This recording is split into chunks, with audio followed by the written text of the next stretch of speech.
Our next speaker is Dr. Ned Spang, who is the Associate Professor in the Department of Food Science and Technology at UC Davis. His research focuses on improving efficiency of interconnected water, energy, and food system. His recent work studied the connection between water, energy use, courses, and environmental impact of on-farm food loss and waste. Thank you. I really appreciate being invited to this discussion today. If Sean was the token nutritionist, I'm pretty sure I'm the token environmental scientist, so thank you for having me. Before I jump into the presentation, I'm just going to give a very, very short primer on the issue of food loss and waste. So, as you mentioned, I came to food science department with environmental science and policy, looking at water and energy resource use. When I started to apply that to food, we start looking at different processes. How do we save a little water here? How do we save a little bit of electricity over here? But if I actually zoom out to the entire food system, the big issue that stands out is food loss and waste. 1/3 of the food we produce is never eaten. That's an incredible amount of resources locked into that material that are not being put to productive use. So as you might think about that as a huge problem, the other way to think about it is a huge opportunity. If we can understand what this material is and start to have some more productive use, we can even generate potentially new revenue streams out of thinking about this waste material as a resource instead of a waste. So next slide. Just to orient ourselves a little bit here when we start thinking about food waste solutions is that we do have this sort of heuristic or this rule of thumb that we can think about when we're looking at food loss and waste. The EPA put together this food recovery scale. So thinking about how we prioritize different interventions to look at food loss and waste. So really the worst case scenario is that we send this to a landfill where ultimately the material breaks down, releases methane, which is a potent greenhouse gas. There is only costs to this scenario. However, if we kind of work our way up through the scale, we might capture some bioenergy from this material before disposing it or applying it to land. We might actually get some nutrients recycled to the soil. If we keep moving up the food supply chain, maybe we're feeding animals, so indirectly keeping this material back in the food supply chain. But if we can really keep it to feed humans, which is really the ultimate goal of growing food in the first place, that is really the best possible use of this material. So that can either be through putting this material into secondary markets. There are all sorts of exchanges where a grower might have additional crop and they're able to sell it to a buyer through some online platform. We can certainly donate it. We have a lot of charitable food systems that we can try to use this additional material to address food insecurity. But then there's this new concept of upcycling. I'm not sure how many people have heard of the term upcycling in the food system.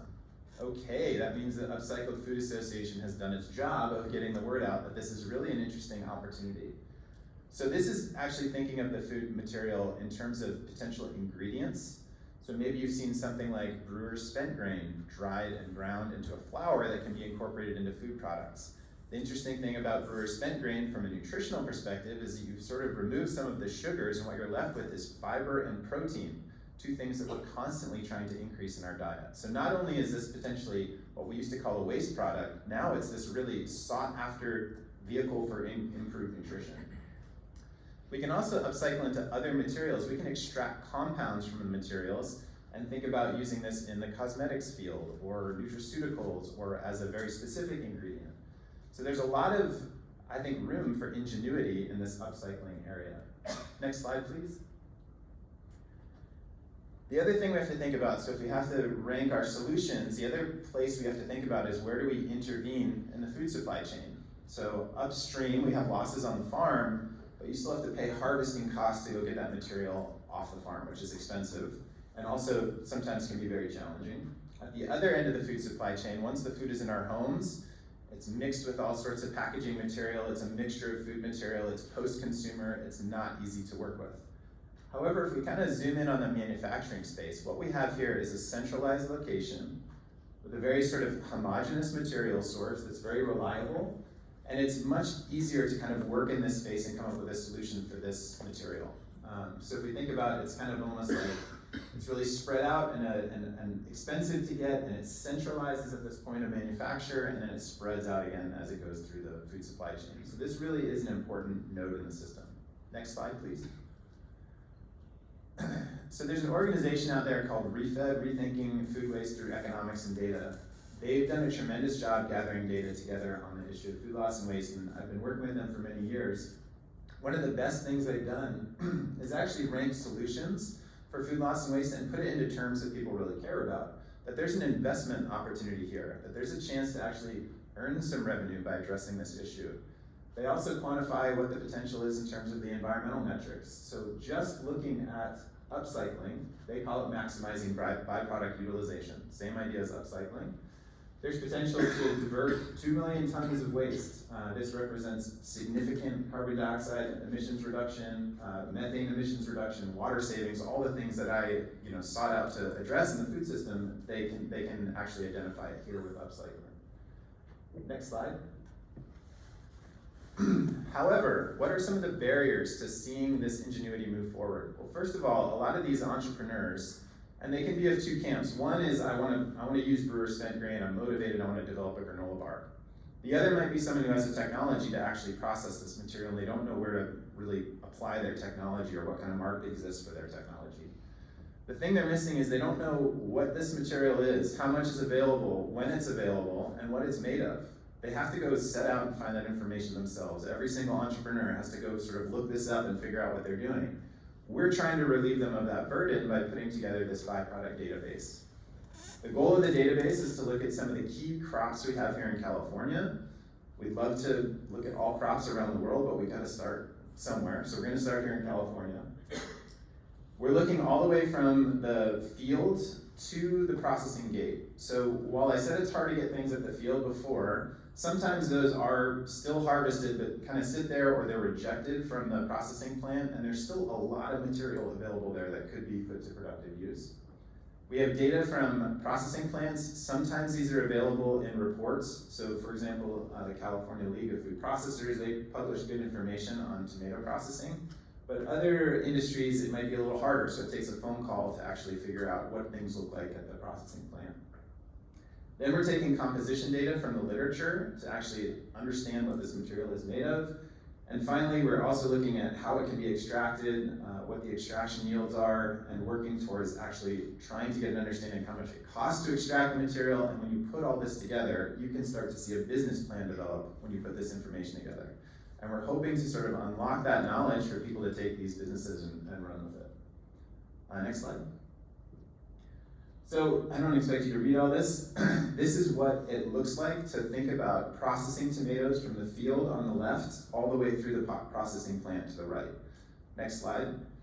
So all the things I've circled in blue, those are the final products. At the top we have tomato paste. As you go down, whole peeled canned tomatoes and diced tomatoes. That's from conventional production.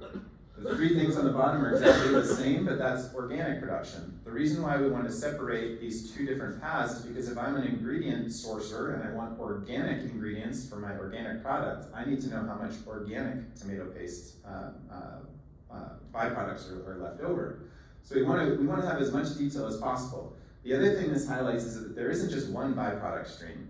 There's multiple byproduct streams. There's pomace, there's seeds and skins, there's tomato water condensate. On the farm, there's unharvested tomatoes. At the grading station, there's green tomatoes, moldy tomatoes. All of these are different processing streams that could be potentially put to better use.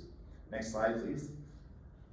So at the end of the day, if you kind of do the mass balance of what's going on here, 26% of those tomatoes grown end up as final products, the mass.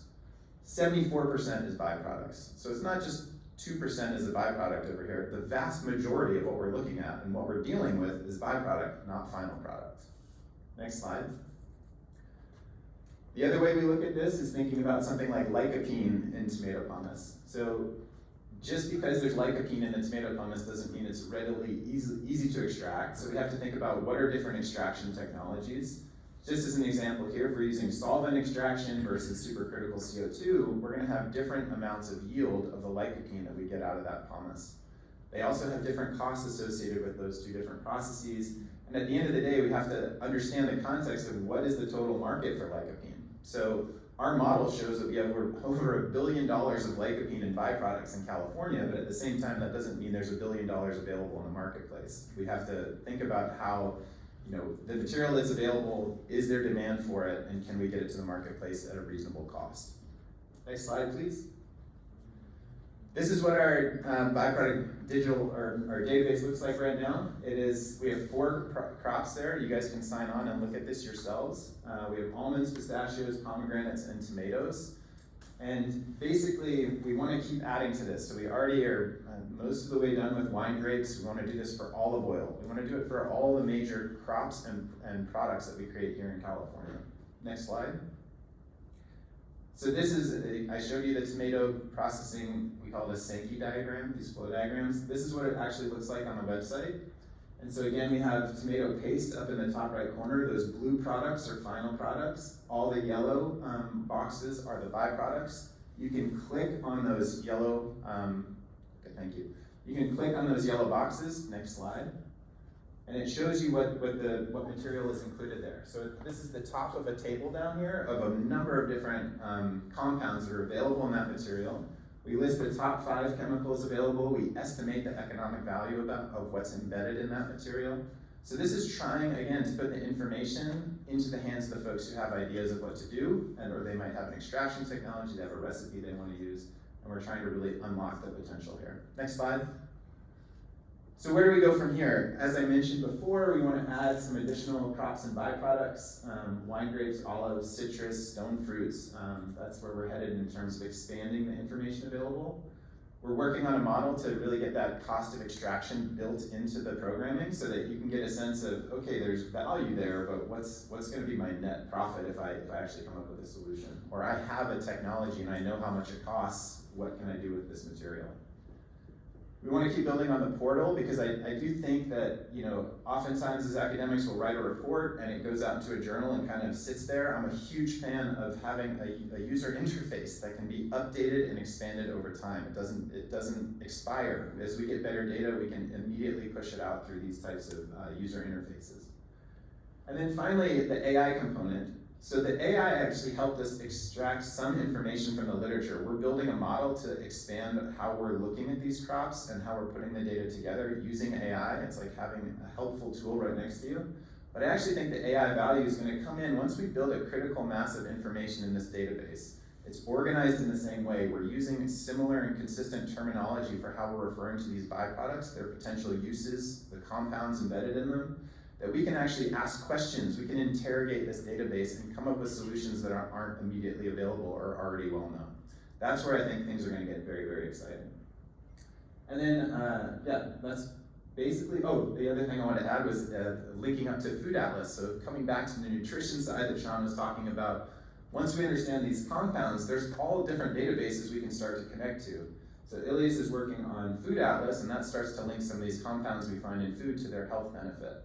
And so we can start to trace this all the way through from byproduct to compound to use or benefit by linking to other databases and models. So with that, I will thank you. Last slide, this is my lab. This is funded by APHIS, of course, by the Resnick Foundation. I'm doing work with the periodic table of food you heard from Justin before. And I also have a group on campus who call ourselves the Food Loss and Waste Collaborative because there's a lot of folks on campus working on food waste, not just myself. Thank you very much.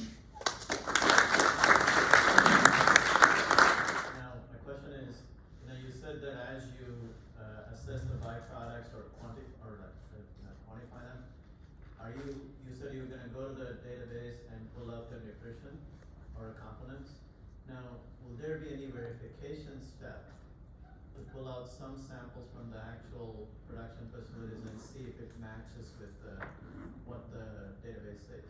Yes, that's an excellent question. So what we've done so far is just rely on existing literature for the classification of byproducts in these materials. But I am working on another project that's funded by Eric Schmidt Foundation, where we actually are going and collecting samples of byproducts across California. So that's across the San Joaquin Valley. Many of the crops we have up here, along with some additional ones. And it depends, I think the other issue is sometimes when we're assessing these, we're getting, the macronutrients very well, but we're not getting a lot of the sort of dark matter that Justin referred to in food. So there's going to be layers of how we link information of what this material is made of. Wherever we can find information, we'll put it in here, but there's always room for expansion. So I think that partnership with the periodic table of food represents a whole nother opportunity to bring in a lot more information here. Cool. Yeah, thanks. Sean? Yeah, so as you go through more and more foods, and based on your experience so far, is there a lot of overlap when you start to look, because these are very different foods processed in very different ways for very different products. So are there some shared principles that you're starting to see, and then where do they start to go haywire and become more That's an specific? excellent question, and yeah, you just summed up the last year of my life with some of the research on this, because it has been challenging to go from tomatoes to things like almonds, right? It's a totally different crop. You know, it's an orchard versus an annual crop, and so we have to actually think about things like, you know, with almonds versus tomatoes, all of them get processed right away. It's like a 3-month season, and that's when it all happens. With almonds, pistachios, any nuts, you might have some nuts that are stored and then brought back into the marketplace the next year. So we have to have this, we have to deal with carryover, we have to deal with a lot more biomass from things like pruning or pulling out an entire orchard in a 25-year cycle.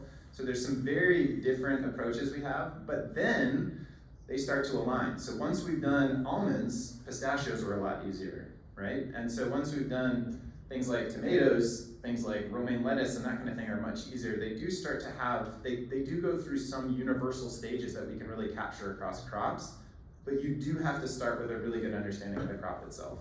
And of course, this is the right university to be in for understanding those crops, because we have a lot of experts that are really specialized in each individual crop, and we do not hesitate to reach out to them to get an understanding of what's going on out there. Yeah, thank you.